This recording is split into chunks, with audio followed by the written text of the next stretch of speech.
compared to his father and his brother, Yeah. he's the most visible and most vocal of the Hersovs. Yeah. Do we quantify that as a value add? Yeah. Do we quantify it as something else? Yeah. Has it brought in money into the family? I don't know. Yeah. But if we're using his grandfather as the benchmark, Yeah. and we're using the claim to fame as Yeah. building wealth, Yeah.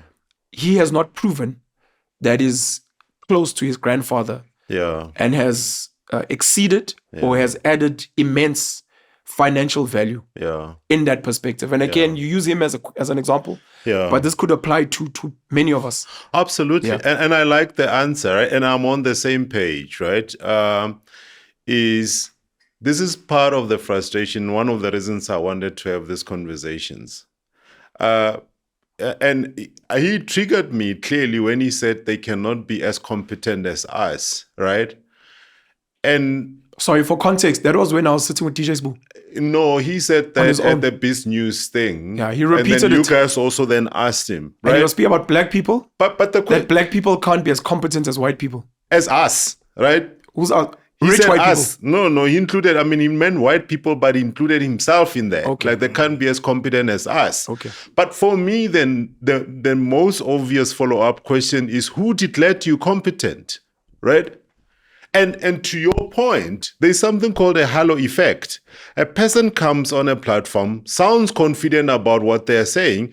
I'm yet to see a conversation. So every time Rob is introduced, Rob is a successful business person and all of that. This is really one of the reasons why I like Diary of a CEO, because Stephen always says, tell us a bit about what got you here and why your voice matters, right? It's interesting how I am yet to see a podcast where Rob is being asked to prove his competence.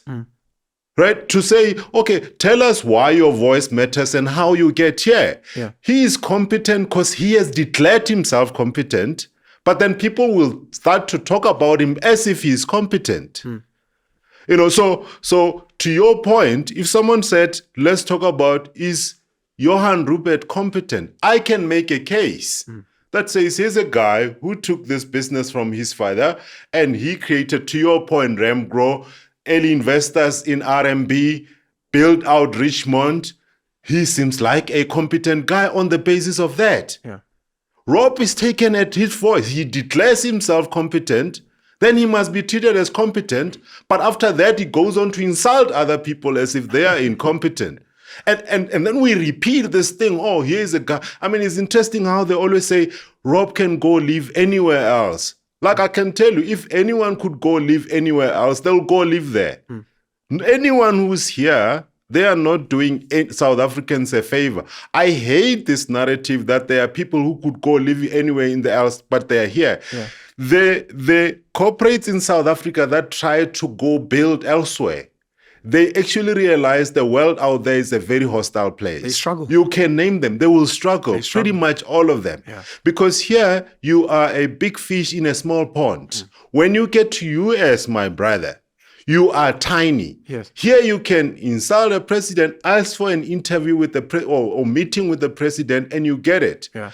But the world out there, and part of the problem is they have not been able to recreate their success in a small pond, recreate it elsewhere. Yeah. You know, even on the African continent, even on the African continent, right?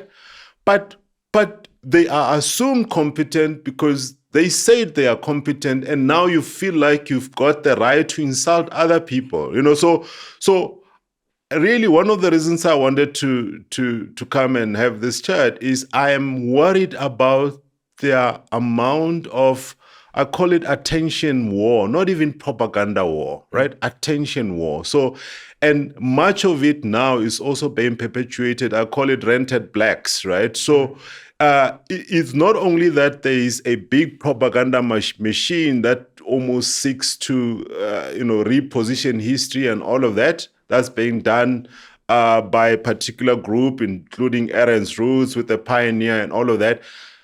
What really irks me is when black people repeat it, right? Black people. So I'm not saying Rob is not competent or intelligent. I'm saying we must ask why we consider him competent. Yeah. And there is not enough of that going on.